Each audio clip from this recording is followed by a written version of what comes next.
Think of the example of a man who is a porter, who is at a train station, carrying bags of people from point A to point B, getting 50 pence a throw. And suddenly, a rich man comes, walks out of the train with a can of milk, and he says, young man, I will give you 10 pounds if you carry this can of milk from here to my place, which is about a mile down. And this man is excited. Wow, 10 whole pounds. That's like 20 trips that I've been making at 50p each. I'm going to get it one throw. He says, no problem, sir. I am experienced. I will not drop your milk. And you know, they put the milk on top of their heads and they balance it. These porters are experts. They actually can run with it. Don't try it, but they can do it. They will put it on their heads and run with it. This man puts it on his head. And he starts walking and he's smiling from ear hole to ear hole. Allahu Akbar. And he says, oh, I'm going to get 10 pounds just now. And I will go straight to buy 2 chickens. And these chickens will lay eggs and I will sell the eggs. And when I sell a few eggs, I'll buy a 3rd and 4th and 5th chicken. Then I'll have a fowl run. I'll employ 10 guys to run that place. Then I will buy more chickens and I will sell eggs and chickens, and I will slaughter chickens and open a little abattoir, and I will be able to get those chickens across to the butchers. Then he says, after that I'm going to buy sheep.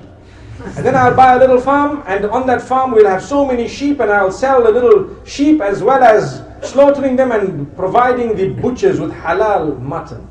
Then he says, thereafter I'll buy cows. Look at him. 10 pounds. He's talking.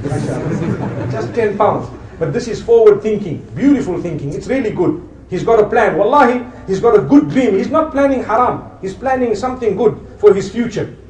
Then he says, and after that I will move further and I will have a whole farm and I will go into crop and I will be able to harvest and I will be able to sell. And then I'll buy the big buildings in the city, that one and that one and that one and that. And by the time I'm the biggest businessman around, the girl I went to propose for last year, because her father's the mayor, they said no to me. They will get to know about me themselves.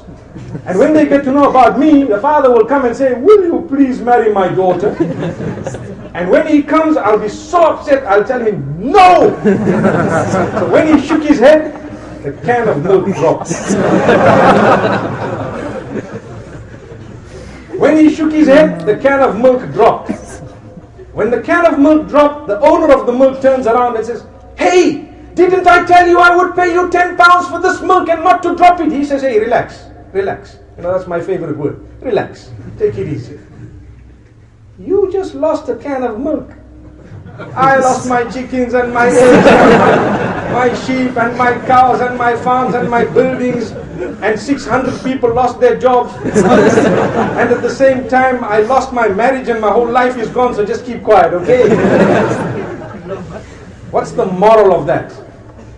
The moral of it is, one small distraction in your life can shatter your dreams, my brothers, my sisters.